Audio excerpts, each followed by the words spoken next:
So Ira and I and a couple other people in this room go to lunch several times a week. And many of you who know Ira know he's late a lot and he drives very slow. But let's back up a few years ago to when Deanne and Ira were new lawyers and they worked together in the same building and they first met. And it took them several years to get together and be before you today. Now, Ira, in his normal fashion of being slow and being late, it took him a long time to get here and marry Deanne here today. But as is typically the case with Ira, even though it might take him a while, he makes the right decision at the end. To the bride and groom.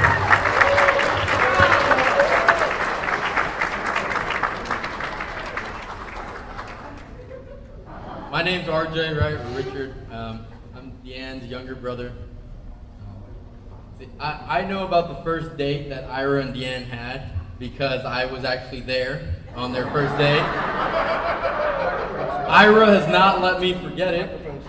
He always says that I was there, and I guess I cramped his style, but in the end, you end up seeing me a lot more than you thought, right? Now we go to lunch together. I started off calling Ira amigo, which is friend, and then now I call him El Cuñado, which is brother-in-law. And after today, I'm glad to be able to call you hermano, which is brother, right?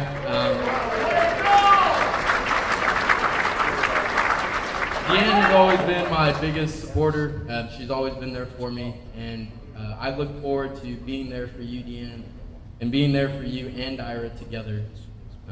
And I'm just so glad that you guys found each other and are getting married. I know that your marriage will be full of a lot of love, caring, and devotion, because both of you show that to me all the time. And that's it, and I'd just like to say well wishes. Thank you.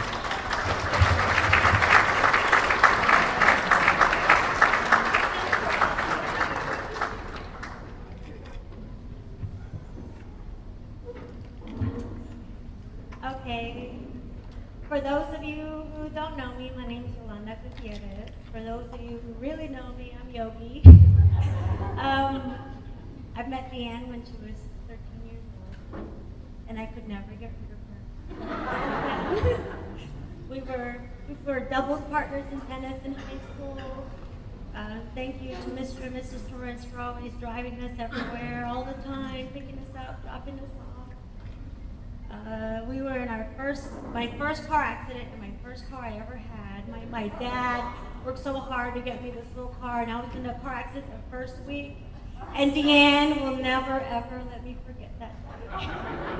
She always brings it up. I'm in Yolanda's car. I gotta put my seatbelt on. I went to undergrad. I'm a couple of years ahead of her in school. So I left her and I went to undergrad in San Antonio, and she followed me there.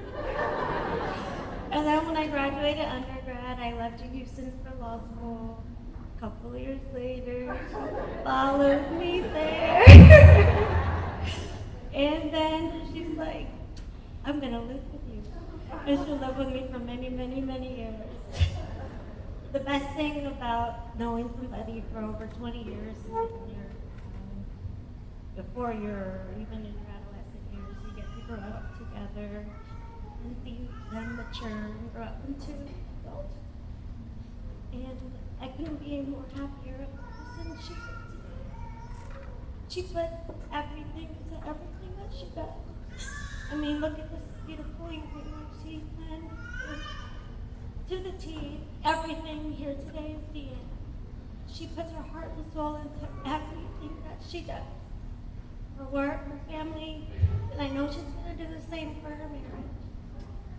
And I'm so happy for that.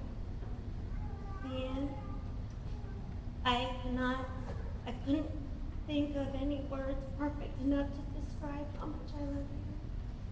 There was nothing big enough to explain the kind of friend you are to me. We've cried together, we've laughed together. We love like sisters, and we fight like sisters. You are the little sister I never had, and I'm the big sister that you always had. And there's something about a woman like Deanne, when you see the woman she is, she's very independent, very self-knowing. She can just do anything. I don't know where it comes from, but when you have a woman like Deanne, you see a difference when a woman like her finds a man, a real man that loves her. And I see that difference in Deanne, and I know it's because she has Ira. I've never seen her this happy.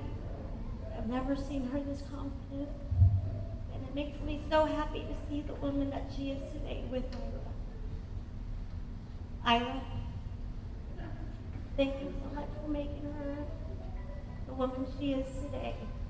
I couldn't think of another person that would make her as happy as she is. I have a little advice for you.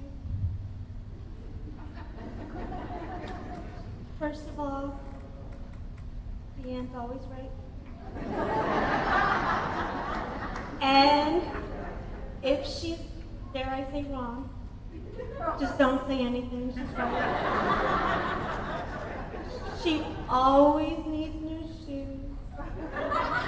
She always needs a new bag, and she can always needs to go shopping. That's why we work so hard. As young girls, we would say, we're going to work so hard because, you know what, we want to shop all the time. And that's what we do. So, Ira, as her husband, I know that you are now her very best friend. And I'm going to pass that torch on to you because I know how happy you make her. And I know how much she's in love with you. And I've never seen her like this ever again. I'll never see her the same. And I know you're never going to take my place as her shopping partner. But in true honesty, I want to thank all the bridesmaids for all that you've done and everything that you've done to bring us here. We've had a really stressful time with this we call Bridezilla. And for all of you that have traveled far and long to be here, to be a part of this wedding, I know that they are very honored and thankful for all of your time and sacrifice that you have done. And I want to thank you all. When I look across the room and I see what friends and family that Ira and Deanne have, and I just think how blessed they are to have each and every one of them. So it gives me great honor to everybody. If you could please raise your hands, your boxes, to Ira and Dee, Mr. Miller, happily ever after. Cheers.